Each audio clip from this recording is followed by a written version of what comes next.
Pansin niyo po ba mga kapatid, karamihan po sa mga musicians or instrumentalist ng mga churches ngayon, parang hindi seryoso sa kanilang ginagawa.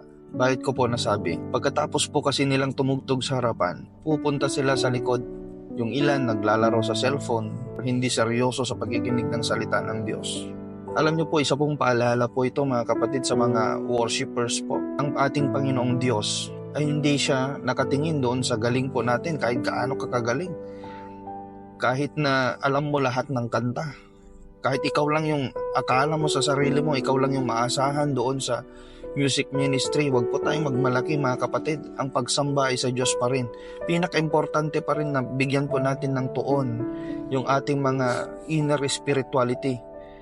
Wag po tayong mag-base doon sa skills. Oo, magaling tayo. Oo, alam natin. Pero kumusta ka kapag ka ikaw na lang at ang Diyos ang nag-uusap? Or kinakausap mo ba siya kapag ka ikaw na lang?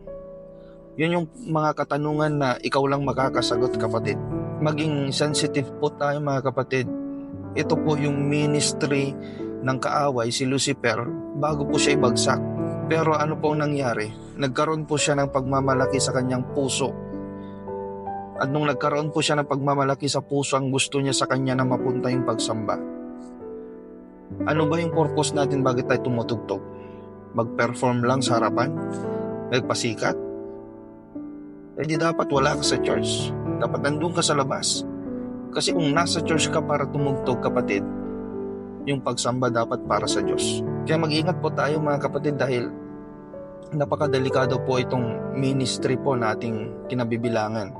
Kung meron mang number 1 na gustong sirain ng kaaway, yun po yung tamang pagsamba sa Diyos. Ang nais ng kaaway ay mapunta sa kanya yung pagsamba. Pero kapag hindi niya nagawa, at least man lang, masira yung tunay na pagsamba sa Diyos. Kontento na siya doon. Kung hindi man mapunta sa kanya ang pagsamba, hindi bale. Basta masira lang yung pagsamba natin sa Diyos, okay na sa kanya. Kaya mag-ingat po tayo mga kapatid. Tayo po yung frontliner. Tayo yung parang kumakatok sa kalangitan. Tuwing may Sunday service, tayo yung una upang sa ganun ay mahipo yung puso ng Diyos at buksan ng Diyos ang durungawan ng langit.